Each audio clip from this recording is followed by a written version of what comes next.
AITA for blocking my childhood best friend after she tried to make me pay for the catering at her son's first birthday. She just took my card without my permission. I, 28, female, have known Anna, 28, female, for as long as I can remember. We grew up on the same street, went to the same schools, sat next to each other in every class we could manage, and spent summers riding our bikes and staying up way too late talking about our dreams for the future. We have been through absolutely everything together, first crushes, first heartbreaks, the awkward transition into adulthood. She is more than just my best friend, she has been like a sister to me for as long as I can remember. Naturally, when she got pregnant, I was over the moon for her. I helped her plan her baby shower, went shopping with her for nursery furniture, even sat with her through some of those endless doctor's appointments when her boyfriend was working and she did not want to go alone. I did not hesitate for a second to be as involved as I could be, and honestly, I was genuinely happy to do it.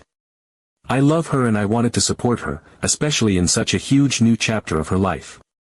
Things stayed pretty good for the first year of her son's life. We would have coffee dates where she would show me about 1,000,000 pictures of him doing what, to any outsider, would seem like completely normal baby stuff, but to her, was pure magic. I listened to her worry about nap schedules and teething, and I was there to lend an ear any time she needed to vent about the exhaustion and loneliness that can come with being a new mom. I thought everything between us was still solid. Then came her son's first birthday. I figured it would be a sweet little gathering, family, close friends, a few balloons, maybe a homemade cake. You know, the kind of party a 1-year-old is not even going to remember but that parents throw because it is a milestone for them too. But Anna had other ideas. She wanted a full-blown event. We are talking about a rented venue, professional catering, elaborate themed decorations, a balloon arch so big it could probably be seen from space, and even a bouncy house. It felt less like a birthday party and more like she was planning a miniature wedding. I was a little surprised but figured, hey, it is her kid's first birthday, and if this is how she wants to celebrate, then good for her. It is her money, her choice. I thought maybe she had saved up for it or gotten some help from family. I was not going to question it. I just wanted to show up, support her, and celebrate this little life we had all come to love so much. About a week before the party, though, Anna started dropping comments here and there about how expensive everything was getting. She would say things like, "Oh, I cannot believe how much this is costing," or, "Money is so tight right now, it is stressing me out." I offered to help however I could. I suggested picking up some snacks, maybe baking some cupcakes, helping decorate. I wanted to be supportive, but every time I offered, she would brush it off with a smile and say, "It is under control, do not worry." Fast forward to the day of the party. I arrived early to help set up because, again, that is what friends do. The venue was already swarming with people setting up decorations, arranging tables, inflating balloons. It looked beautiful but completely over the top for a toddler's party. I found Anna frantically trying to tape up some giant banner and jumped in to help her. While we were working, she casually dropped a bombshell without even looking at me. She said, "Oh, by the way, I put the catering on your card." I froze mid-taping. I said, "What do you mean you put it on my card?" My voice was way calmer than I felt because inside, I was immediately panicking. She just waved her hand dismissively and said, "Yeah, you know I have been struggling. I figured you would not mind covering it, and I will pay you back later." I could not believe what I was hearing. She never once asked me if I would be willing to pay for anything, let alone something as huge as catering. I had no idea how much it even cost. My heart started pounding because I do not have the kind of money lying around to casually pay for someone else's catering bill. I asked her, trying to keep my voice steady, how much was it? She shrugged, like it was nothing, and said, "Only about $500. It is not a big deal. Only $500.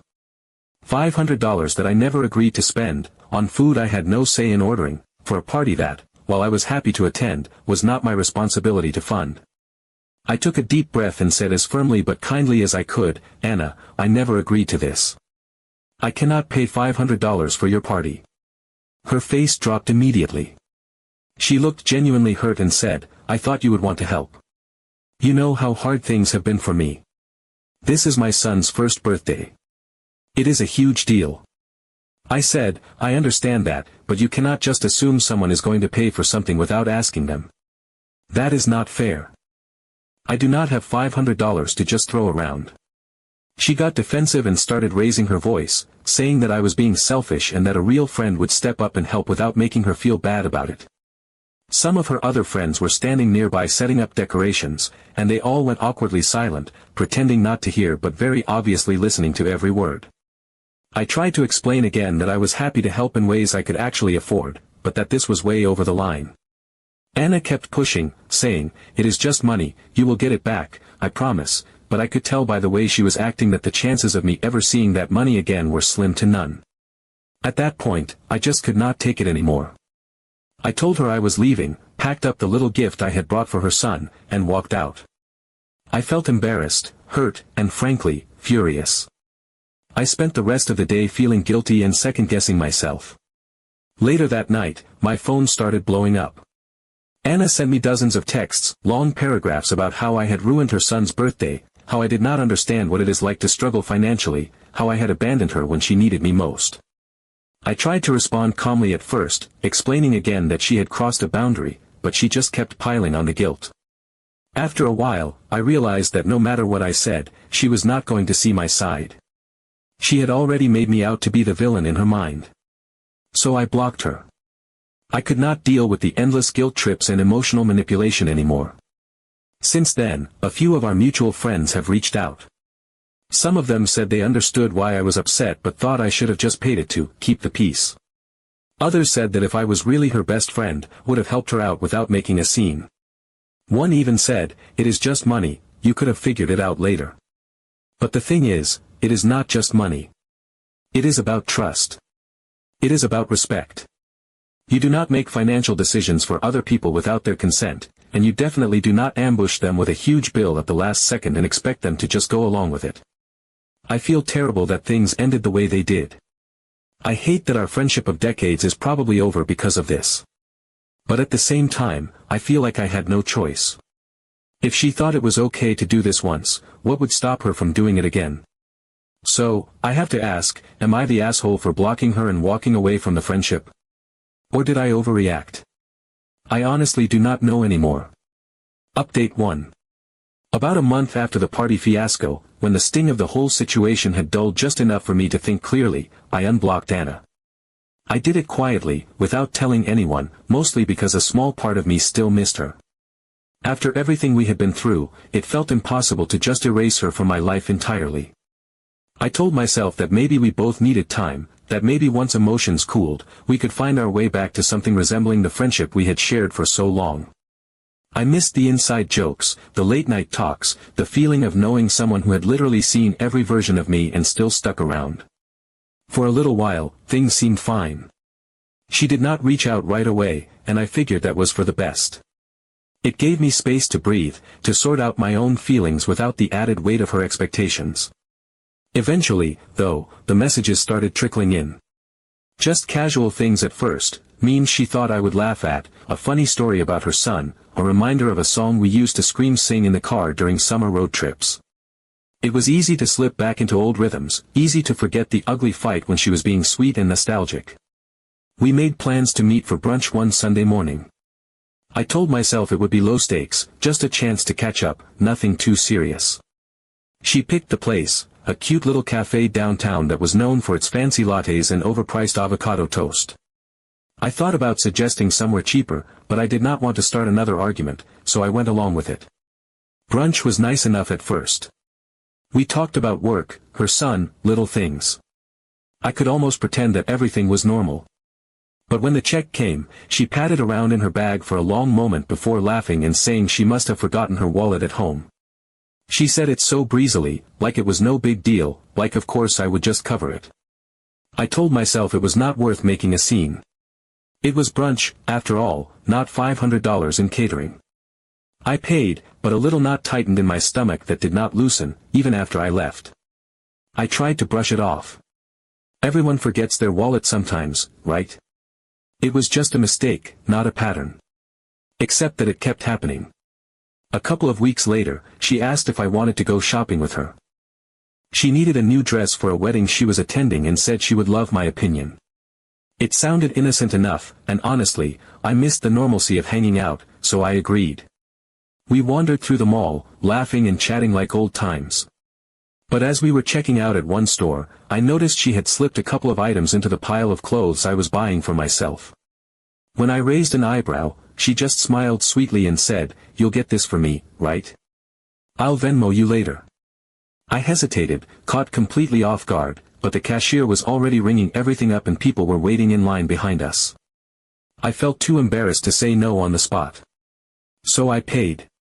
And, of course, the promised Venmo never came. That was when the pattern really started to become clear. Every time we hung out, there was some kind of expectation that I would foot the bill. It was rarely overt, never spelled out directly, but it was always there, lurking under the surface. A coffee here, a dinner there, movie tickets, little things that added up over time. If I tried to set boundaries, like making it clear beforehand that we would each pay for our own things, she would either act wounded and say she felt like I was treating her differently, or she would find sneaky ways to push the boundary anyway. One time, I told her up front that I could only cover myself at a restaurant. She agreed, no problem. But when the check came, she said her card was acting up and could I just pay for her now and she would pay me back later. I wanted to believe her, wanted so badly to trust that this was not intentional. But deep down, I knew better. The repayments never came. The apologies never came. And every time, I was left feeling guilty, like I had done something wrong by not being more understanding. It was such a slow, insidious shift that I almost did not notice it at first, but the more it happened, the more trapped I felt. Hanging out with Anna started to feel less like seeing a friend and more like walking into a trap I could not escape. I started making excuses to avoid plans with her, started feeling a pit in my stomach whenever her name popped up on my phone. It broke my heart because this was someone who had been part of my life for so long, someone I genuinely loved. But it was becoming clearer with every interaction that she no longer saw me as an equal partner in our friendship, she saw me as a safety net, a wallet, someone she could lean on without ever worrying about giving anything back. It started eating away at me, making me dread seeing her, which was heartbreaking given our history. Update 2. Eventually, after weeks of going back and forth in my own head, trying to convince myself that it was not as bad as it felt, I decided to bring it up with a few of our mutual friends. These were people who had known Anna almost as long as I had, people I trusted to give it to me straight without sugarcoating anything. I was almost hoping they would tell me I was overreacting, that I was reading too much into things. But when I hesitantly shared what had been happening, the brunch incident, the shopping trip, the repeated situations where I felt pressured into paying, their reactions told me everything I needed to know. One friend sighed heavily and said she had noticed similar behavior but did not want to cause drama. Another admitted that Anna had borrowed money from her in the past and never brought it up again, acting like it had never happened. Someone else shrugged and said, "That's just Anna, you know how she is." The more I listened, the more I realized that this was not a one-off thing. It was a pattern. And worse, it was a pattern that everyone had silently accepted because confronting it felt like more trouble than it was worth. Hearing all of that gave me a strange sort of clarity. It made me realize I was not crazy or overreacting. It was not about a few forgotten Venmo payments or the occasional meal. It was about the bigger picture, the erosion of trust, the feeling that my friendship had turned into a resource she could tap into whenever she needed something, without any thought for how it made me feel. I decided I could not keep sweeping it under the rug. We needed to have an honest conversation. I texted Anna and suggested we meet up for coffee. I picked a place that was neutral, casual, and public enough that things would hopefully stay civil no matter which way the conversation went. She agreed right away and sounded cheerful, like she thought this was just going to be another regular catch-up session. When I got to the coffee shop, she was already there, sitting by the window with a bright smile on her face like none of the tension from the past few months even existed. For a few minutes, it felt almost normal. We ordered drinks, chatted about small things, her work, my family, random little anecdotes. I kept waiting for the right moment to steer the conversation to the real reason I had asked to meet. Finally, I just took a deep breath and told her. Calmly, without blaming or accusing, I explained how uncomfortable I had been feeling lately. I told her about the pattern I had noticed, about how often I ended up covering for her without her even acknowledging it, about how I started dreading hanging out because I never knew what I was going to be expected to pay for next. I tried to keep my voice steady, tried to make it clear that this was not about punishing her or shaming her, but about wanting our friendship to feel balanced and respectful again. At first, she laughed. She actually laughed like I had just told her the most ridiculous joke she had ever heard. She said, "You're just being dramatic, it's not that serious." She waved her hand dismissively and took a sip of her coffee, clearly expecting me to drop it and move on. But I did not. I stayed steady. I told her it was serious to me, that it had been weighing on me for a long time, and I needed her to understand that. When she realized I was not going to let it slide, her whole demeanor shifted. The cheerfulness dropped away like a mask being ripped off. Her voice turned sharp, her face closed off. She accused me of keeping score, of turning our friendship into a transaction, of caring more about money than about her. She said that friends were supposed to help each other without expecting anything in return, that if our roles were reversed, she would have helped me without thinking twice. I told her it was not about the money. It was about respect. It was about trust. I needed to feel like she valued me for me, not just for what I could provide. I needed to know that when we made plans, it was because she wanted to see me, not because she needed someone to pick up the tab. I barely got halfway through explaining how much it hurt to feel used by someone I had loved like a sister when she rolled her eyes dramatically, grabbed her bag, and stood up. She said she did not have time for this kind of negativity. She said she was too busy, too stressed, and too tired to deal with someone trying to tear her down when she was already struggling. Before I could say another word, she turned on her heel and stormed out of the coffee shop, leaving me sitting there with a half-finished latte and a sick, hollow feeling in my chest. It was clear she did not want to hear it. Update 3. A few weeks after Anna had stormed out of the coffee shop, I had mostly come to terms with the idea that our friendship was over. I went through this strange period of mourning, grieving not just the loss of her but the loss of who we had been together. I started adjusting to a life without her daily texts, her spontaneous plans, her way of lighting up a room even when she drove me crazy. It hurt, but it also felt cleaner, less tangled with resentment. I told myself it was for the best. Some friendships are not meant to survive every season of life. Then, out of nowhere, I got a message from her. It was long, much longer than any text she had sent before, and right away I could tell it was different. It did not start with accusations or defensiveness. It was not full of justifications or guilt trips. Instead, it was an actual apology, raw and real in a way I had never seen from Anna before. She wrote that she had been feeling completely overwhelmed with everything, that becoming a new mom had swallowed her whole in ways she had not expected. She said the financial pressure had been suffocating, that every day felt like she was treading water and losing ground anyway. She admitted that in her panic, she had started leaning too hard on the people closest to her without realizing how much she was taking rather than sharing the load. She said she understood if I could not forgive her, that she would not blame me if I wanted to walk away, but she wanted to try to make things right if I would let her. I sat with that message for a long time. Part of me wanted to protect myself, to say it was too little too late, to close that chapter for good. But another part of me, the part that still loved her, that still remembered every late-night drive and every whispered secret, knew that real friendship is not just about being there for the good times. It is about finding a way through the hard parts too. I agreed to meet her again. Same coffee shop, same big windows and too loud milk frother in the background, but the energy this time was completely different. Anna was already there when I arrived, sitting stiffly at a table in the corner, looking more nervous than I had ever seen her. She stood up awkwardly when she saw me, like she was not sure if a hug would be welcome. I gave her a small smile and sat down. She apologized again, face to face this time, voice shaking just a little. She said she had been so wrapped up in her own struggles that she stopped seeing how her actions were hurting the people she cared about most. She said she hated the idea that she had made me feel used, that she had never wanted that, even if her behavior made it seem otherwise. She looked me in the eye when she said it.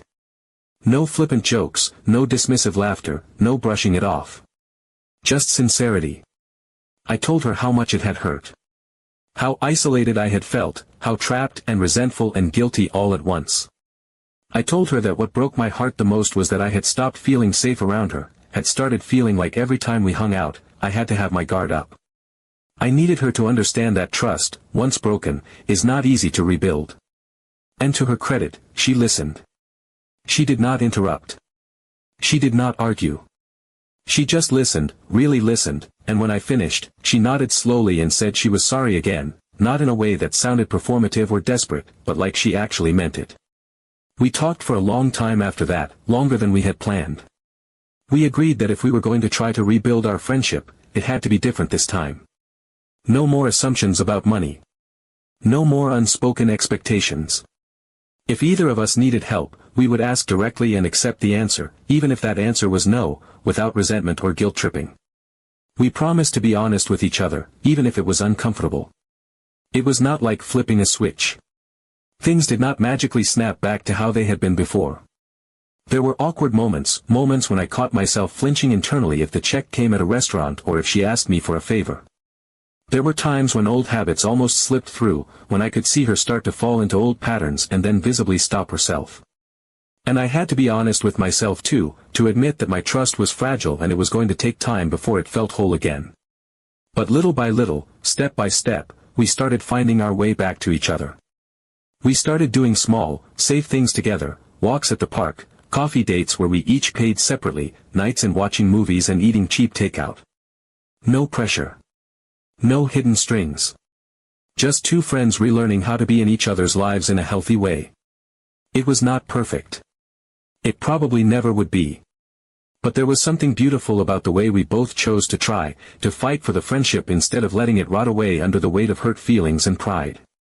Today, we are not exactly the same as we were when we were 15 and dreaming about the future on her bedroom floor. We are a little older, a little more cautious, a little wiser. But we are still here. Still laughing at inside jokes no one else understands. Still showing up for each other, even when it is messy and hard. Still choosing, day after day, to be in each other's corners. And honestly, I think that is even better than what we had before.